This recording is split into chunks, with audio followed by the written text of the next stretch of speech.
Hello students, welcome to my channel commerce and economics classes. Class 1 business studies में हम forms of business organisation कर रहे थे। पहले हमने सोल प्रोप्राइटरशिप की थी, इसके बाद हम कर रहे हैं पार्टनरशिप ऑर्गेनाइजेशन। पिछले वीडियो में हमने पार्टनरशिप का मीनिंग किया था। तो कोई भी बिजनेस ऑर्गेनाइजेशन जिसमें दो या दो से ज्यादा लोग मिलकर बिजनेस चलाते हैं, मिलकर उसमें इन्वेस्टमेंट करते हैं, उसका मैनेजमेंट करते हैं और उसके प्रॉफिट्स और लॉसेस को आपस में बांटते हैं, उसको हम बोलते हैं पार्टनरशिप ऑर्गेनाइजेशन। इसके फीचर्स हम पिछले वीडियो में कर चुके हैं। इस वीडियो में हम इसका इवैल्यूएशन करेंगे। जब हम बात करते हैं इवैल्यूएशन की, तो इवैल्यूएशन में दोनों ही बातें आती हैं। इसके मेरिट्स भी आते हैं और डीमेरिट्स भी आते हैं। तो पहले हम करते हैं इसके मेरिट्स या एडवांटेजेस क्या क्या है। फर्स्ट इसमें आता है इजी फॉर्मेशन। सोल ट्रेड की तरह पार्टनरशिप ऑर्गेनाइजेशन की फॉर्मेशन बहुत इजी है। इसके लिए कोई रजिस्ट्रेशन रिक्वायर्ड नहीं होता है, ना ही किसी तरह की कोई गवर्नमेंट से परमिशन लेने की जरूरत होती है। दो या दो से लोग ज्यादा लोग मिलकर इन्वेस्ट करके आपस में कोई एग्रीमेंट रिटर्न भी कर सकते हैं, ओरल भी हो सकता है, वो उनके ऊपर डिपेंड करता है, करके अपना बिजनेस स्टार्ट कर सकते हैं। तो सोल ट्रेड की तरह ही पार्टनरशिप की फॉर्मेशन जो है बहुत आसान है। इसको शुरू करना बहुत आसान होता है। बैलेंस्ड डिसीजन ये हमारी फीचर पार्टनर सोल ट्रेड में नहीं थी, क्योंकि उसमें एक सिंगल पर्सन था और एक सिंगल पर्सन जो है कोई भी डिसीजन लेता है तो उसके पास कोई कंसल्ट करने के लिए नहीं होता है। तो वो जो उसकी लिमिटेशन थी हमारी पार्टनरशिप में दूर हो जाती है, क्योंकि पार्टनरशिप में कम से कम 2 पर्सन तो होते ही हैं, उससे ज्यादा भी हो सकते हैं। तो जब भी उनको कोई डिसीजन लेना होगा तो वो आपस में कंसल्ट करके विचार विमर्श करके ले सकते हैं। तो इस तरह से जब कुछ लोग मिलकर आपस में सलाह करके डिसीजन लेते हैं तो नेचुरली वो डिसीजन बेटर होता है। तो इसीलिए पार्टनरशिप में बैलेंस डिसीजन होता है। Next is more financial resources. Sole trade में एक अकेला पर्सन सारी इन्वेस्टमेंट करता था। एक अकेले पर्सन की कैपेसिटी लिमिटेड होती है, उसके अपने रिसोर्सेज और उसकी लोन लेने की कैपेसिटी भी लिमिटेड होती है। बट पार्टनरशिप में ये कमी दूर हो गई, क्योंकि इसमें काफी सारे लोग हो सकते हैं, मैक्सिमम 50 तक हो सकते हैं। तो जब वो पार्टनर काफी सारे होंगे तो सब मिलकर इन्वेस्ट करेंगे। तो इस तरह से फाइनेंशियल रिसोर्सेज इनके कंपैरेटिवली ज्यादा होते हैं, ज्यादा इन्वेस्टमेंट ये कर सकते हैं। Next is division of risk. Sole trade के केस में सारा का सारा रिस्क अकेले सोल ट्रेडर को ही बियर करना पड़ता था, क्योंकि वो अकेला ही ऑनर था। तो जो भी लॉस होगा सारा उसी का होता था। बट पार्टनरशिप में ऐसा नहीं है। पार्टनरशिप में जितने भी पार्टनर होंगे उनमें ये लॉसेस घट जाते हैं अकॉर्डिंग टू देयर रेशियो। जितना भी उनका प्रपोर्शन होगा प्रॉफिट एंड लॉसेस का, उस रेशियो में उनका रिस्क जो है, उनका लॉस जो भी बिजनेस में होगा वो बढ़ जाएगा।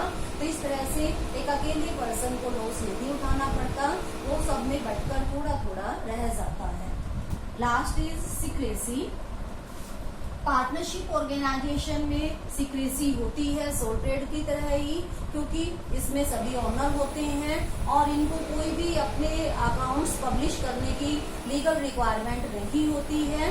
तो ये सभी अपनी बिजनेस की सीक्रेट बातें जो है अपने तक ही लिमिटेड रख सकते हैं। तो इस तरह से सीक्रेसी का जो मेरिट है वो पार्टनरशिप ऑर्गेनाइजेशन में पाया जाता है।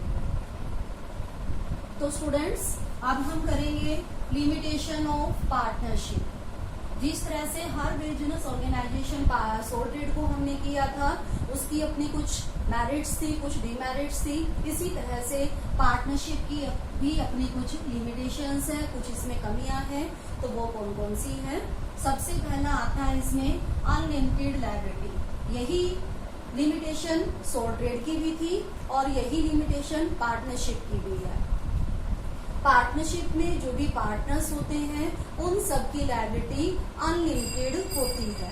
अनलिमिटेड लायबिलिटी का मीनिंग मैंने आपको पहले भी बताया था कि अगर बिजनेस में लॉसेस जो है वो ज्यादा हो जाए और बिजनेस की एसेट्स कम रह जाए लायबिलिटीज को पे करने के लिए, तो ऐसी सिचुएशन में जो बिजनेस की लायबिलिटीज हैं उनको पे करने के लिए सभी पार्टनर्स की जो पर्सनल प्रॉपर्टी है वो भी ली जा सकती है।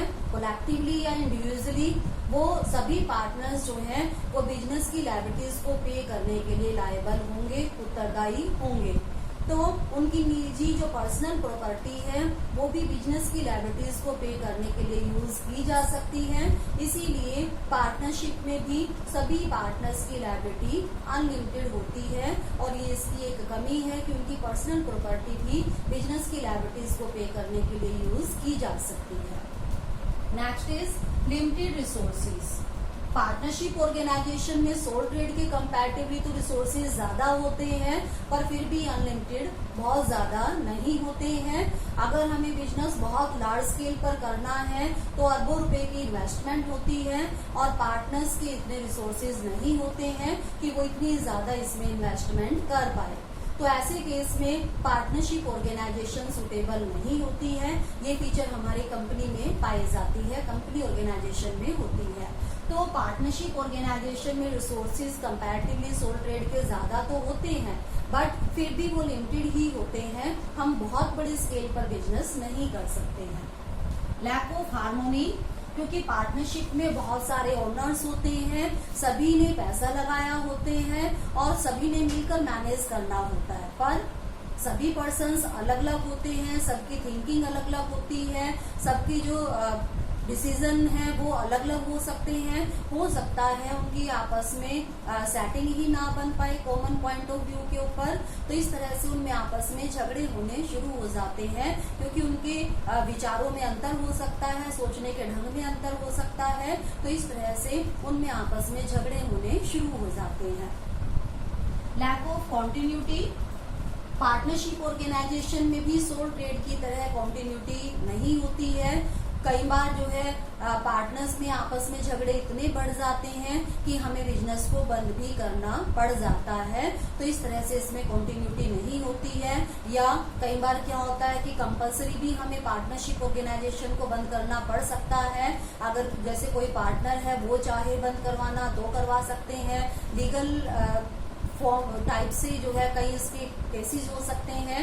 अगर जो है कोई पार्टनर परमानेंटली डिसेबल हो जाए पार्टनरशिप की ड्यूटीज को परफॉर्म करने में, ऐसे केसेस में बंद हो सकता है। तो बहुत से ऐसे सिचुएशंस होती हैं जिनमें पार्टनरशिप ऑर्गेनाइजेशन बंद हो सकता है। तो इसमें भी कंटिन्यूटी जो है वो नहीं होती है।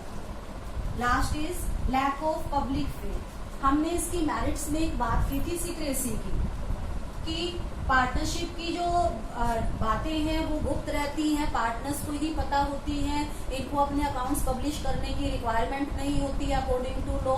तो ये उसकी मेरिट थी, पर यहाँ पर ये उसकी डीमेरिट भी है क्योंकि इसमें सीक्रेसी होती है, लोगों को पार्टनरशिप के बारे में कुछ पता ही नहीं चलता है। तो इसीलिए वो इनसे डीलिंग करने में झिझकते हैं क्योंकि उसको बिजनेस ऑर्गेनाइजेशन की बातों के बारे में पता ही नहीं चलेगा। तो इस तरह से पब्लिक जो है इनको लोन देने को तैयार नहीं होती है, तो जनता के विश्वास का इसमें नहीं होता है। तो इस तरह से पार्टनरशिप ऑर्गेनाइजेशन में पब्लिक फेथ नहीं होता है। अब हम करेंगे difference between partnership and sole trade. दोनों ही बिजनेस ऑर्गेनाइजेशन के टाइप्स हम कर चुके हैं, सोल ट्रेड भी कर चुके हैं, पार्टनरशिप भी कर चुके हैं। तो दोनों में क्या डिफरेंस है? तो इसके लिए फर्स्ट बेसिस है हमारे पास नंबर ऑफ मेंबर्स। जैसा कि अभी मैंने आपको बताया भी था इसके फीचर्स में, पार्टनरशिप के लिए मिनिमम 2 पार्टनर्स होने चाहिए और मैक्सिमम जो है 50 पार्टनर्स हो सकते हैं किसी भी पार्टनरशिप ऑर्गेनाइजेशन में।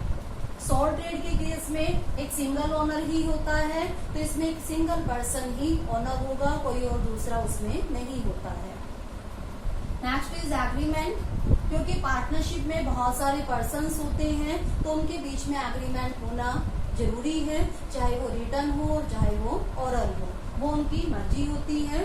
बट सोल ट्रेड के केस में क्योंकि सिंगल पर्सन है तो इसीलिए उसको एग्रीमेंट की कोई रिक्वायरमेंट नहीं होती है।